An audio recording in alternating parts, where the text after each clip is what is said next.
Saya mengambil ijazah yang saat yang lalu diantarkan ke Baris Krim dan sudah saya ambil. Boleh ditunjukkan mungkin Pak ijazahnya gitu Pak? Boleh ditunjukkan mungkin Pak ijazahnya gitu Pak? Ini kan sudah dibawa. Tunjukkan, ini ijazahku, mana ijazahmu? Bagi saya, apalagi Ibu Megawati sudah bilang begitu, walaupun mereka mau lapor, tunjukkan. Lah kok susah amat ya?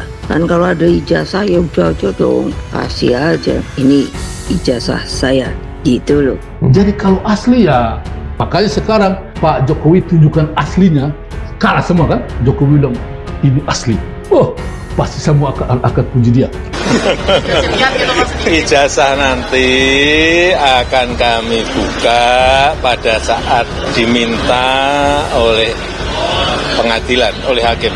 Bahwa Pak Jokowi punya hak untuk tidak memperlihatkan kecuali sudah bergulir nanti di pengadilan, itu harus kita akui juga. Tetapi poin ketiga yang jauh lebih penting, kalau kita pernah kuliah, biasanya yang berlaku itu adalah kalimat seperti ini. Ini ijazahku, mana ijazahmu? Kalau agak malu, biasanya ada masalah dengan itu. Kalau bangga, berbahagialah alma matermu. Pokoknya saya bilang jujurlah, kalau memang ini kan namanya pejabat negara atau mantan presiden, masa dia buat ini harus berkelit-kelit kan tidak mungkin. Hanya gara-gara hanya ini aja tidak jujur kan salah Pak. Saya itu sebetulnya sedih. Sedih karena apa? Kalau proses hukum mengenai ijazah ini maju lagi ke tahapan berikutnya.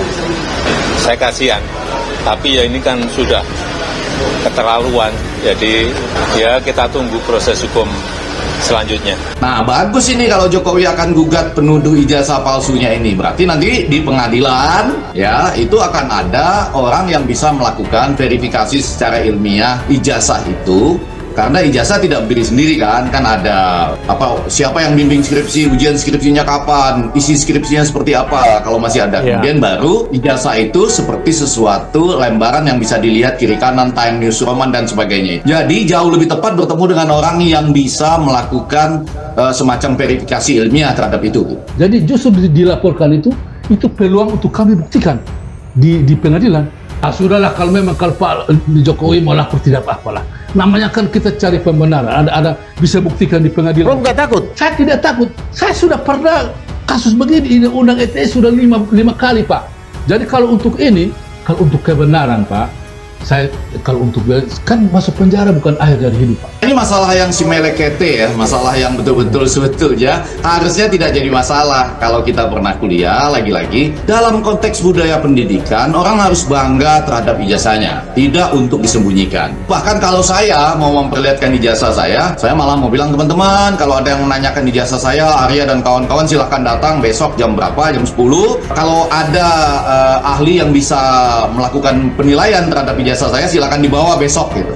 Ada orang yang susah sekali masuk UGM, apalagi Fakultas Kehutanan, tetapi menunjukkan ijazahnya pun tidak mau. Ada nggak orang yang masuk akal di situ? Barack Obama pun nggak usah ijazah Harvard Law School-nya ya, cuma sertifikat saja, akta kelahiran yang menunjukkan dia warga negara, dia berani menunjukkan sertifikatnya itu. Saking bangganya ijazahnya Dr. Muhammad Hatta yang orang Padang ya, tetangga kami, itu ijazahnya dipajang di Erasmus University of Rotterdam. Bayangkan, Muhammad Hatta, Erasmus University di Rotterdam, Belanda. Ijazahnya dari Dr. Muhammad Hatta, orang Padang, tetangga. Agak bangga dikit lah ya kan. Sumatera, sesama Sumatera gitu loh. Bayangkan, sampai dipajang. Saking bangganya, harusnya dipajang itu di UGM kalau benar, biar bisa orang foto-foto. Malah ini jangan difoto ya. Logikanya kan sederhana. Kalau memang benar lulusan UGM, dia bangga, bahkan di clipping atau dipajang di piagam besar-besar di direktorat UGM itu, di kantornya OVMD itu, diperbesarlah ijazahnya Joko Widodo di situ, bahkan dibuat tugu dikit. Dibuat tugu, oh inilah pernah alumni kita pernah menjabat jadi presiden 2 periode. Nama gedung perpustakaan pusatnya misalnya gedung perpustakaan Joko Widodo.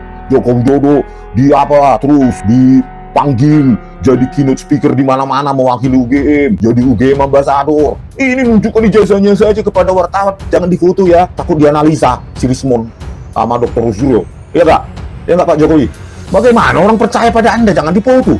Kalau benar Joko Widodo itu alumni Fakultas Kehutanan UGM, sudah kalian pakai lah.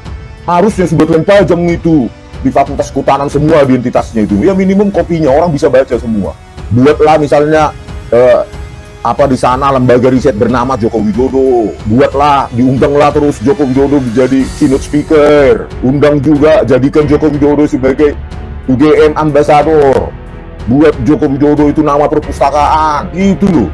Itu baru alumni UGM yang satu-satunya pernah menjabat jadi presiden. Ini datanya aja, kita lihat skripsinya aja kemarin harus diminta. Kita punya mantan presiden 2 periode, diundanglah itu wartawan itu, ya, diundanglah wartawan itu, tapi nggak boleh foto, privasi. Kalau Anda privasi, jangan jadi pejabat. Ya, harta Anda saja terbuka pada publik, apalagi cuma ijazah. Makanya wajib melaporkan kekayaannya di LHKPN. Artinya apa? Anda sudah mau mengajukan diri untuk jadi pelayan rakyat, semua akan discrutinize, akan diteliti orang, harus berani, gitu loh. Ini kok privasi, saya kan berpensiun, tapi Anda tetap menerima 30 juta sebulan dari rakyat. Anda berhutang keterbukaan pada rakyat. Kalau nggak usah terima pensiun itu. Anda terima rumah dinas mewah, mobil Alphard, pengawalan dari negara. Memangnya mengawal itu gratis? Wartawan datang, katanya melihat ijazahnya mulai dari TK, SD, SMP, SMA, ijazah S1 Kehutanan UGM, tapi nggak boleh foto katanya. Kan kacau untuk negara kita ini. Masa kita gaji dia 10 tahun sampai sekarang 30 juta sebulan, pensiunnya dapat rumah dinas, dapat Alphard, mobil Alphard, berapa miliar itu? 2 miliarnya itu lebih digaji. Itu kan uang rakyat semua. Menunjukkan itu aja ujaran kebencian. Apalagi itu segala macam lah kalian tuduh rakyat itu. Dapat lagi pengamanan dari negara banyak kali. Dia pengguna pajak kita, ya, disuruh datang wartawan, foto pun nggak boleh.